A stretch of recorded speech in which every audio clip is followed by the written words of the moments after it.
Ndugu zanguni, ajira ni uwezo wa mtu kuyatafasiri maisha yake na kumfanya atumie kipaji, taaluma au talanta aliyopewa na Mwenyezi Mungu na kuendesha maisha yake. Tunafahamu ya kwamba nchi yetu kwa wingi wa vijana tuliokuwa nao, kwa kweli pasipokuwa na shaka lazima iwepo mikakati mbadala ya kuwezesha kutengeneza fursa na vijana wao kupiga hatua. Tulimwomba Daktari Samia Suluhu Hassan ili kuangazia vijana wenye ndoto hizi wanaotumia taaluma zao na vipaji vyao kuendeleza maisha yao. Leo tuna habari njema.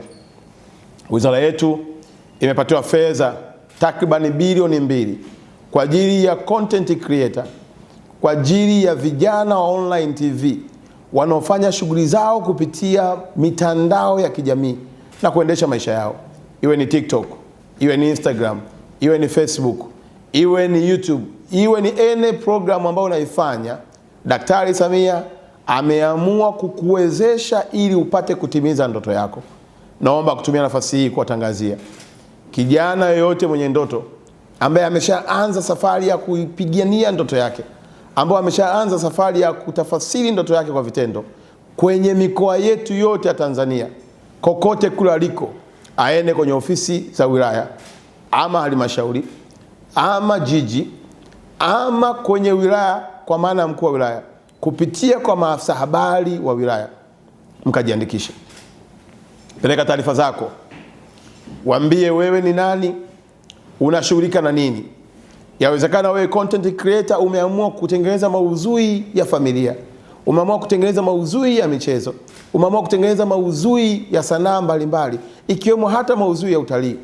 Ukifika pale, andikisha jina lako, chombo chako ulichonacho, kazi unayoifanya, na sisi tutapokea taarifa hizo kama wizara na kuzichambua na kufanya mkakati wa kuwapatia hizo fedha kwa ajili ya kuwezesha shughuli yenu ya kutimiza ndoto mliokuwa nayo. Ndugu zangu vijana, ni wasii, fursa hii ni adimu sana.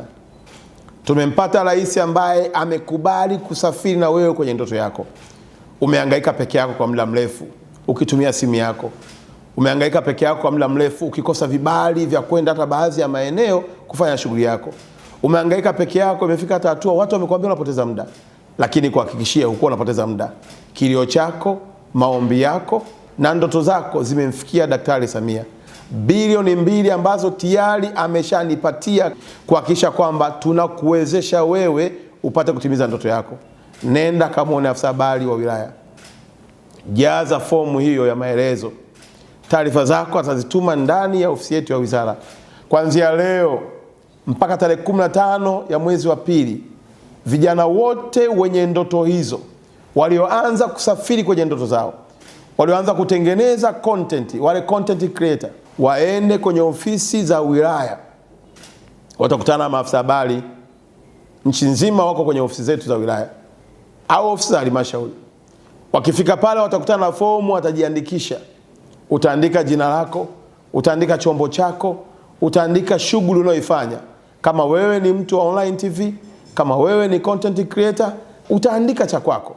Na baada ya pale wizara yetu itapata taarifa zote na kuzifanyia uchambuzi ili tuanze kukupatia fedha hizi ukapate vifaa ujikwamue na utimize ndoto yako. Zaidi ya yote, tunafahamu wako watu wanaweza kabeza kazi hizi, lakini nimeongea na baadhi ya vijana wengine kupitia kazi walionayo hii tu ya kutengeneza content, wametengeneza ajira za watu zaidi ya 20. Kuna watu mnafahamu, mtu anaitwa Ronaldo ili aposti tangazo lako kwenye page yake ya Instagram unamlipa dola milioni 3. Tumeona juzi tu hapa amekuja kijana kutoka Marekani, amezunguka nchi zote za Afrika hapa, katengeneza kiasi gani. Tunataka vijana wa Tanzania watumie fursa hii ya kuwa na Rais Daktari Samia kujipatia kipato chao. Lakini la pili katika hilo, tutaweka nguvu kubwa zaidi pia na pesa nyingi zaidi kwa vijana wanaoweza kutengeneza maudhui ya zaidi ya lugha moja. Tunafahamu ya kwamba lugha yetu ya Kiswahili ni lugha kubwa ambayo imepata nafasi kwenye nchi za SADC, imekubalika kwenye Umoja wa Afrika, imekubalika Umoja wa Afrika Mashariki, lakini pia hata UNESCO wameitambua lugha yetu ya Kiswahili. Lakini pia tunahitaji kuona maudhui yenye lugha tofauti. Ukiweza kufanya maudhui ya Kichina, ukaweza kufanya maudhui ya Kiingereza, ukatengeneza kwa lugha ya Kifaransa, ukatengeneza kwa lugha ya Kijerumani, Pia wizara itafurahi kushirikiana na wewe na kukuongezea vifaa vyenye uwezo wa kuifanya kazi yako iende kimataifa. Daktari Samia amekubali kusafiri na wewe, kijana wa Tanzania, kwenye ndoto yako. Content creator, mtu unayehangaika na online TV, na watu wote wanaojishughulisha na kujipatia kipato kupitia mitandao hii, serikali ya Rais Samia itawashika mkono ili mtimize ndoto yenu.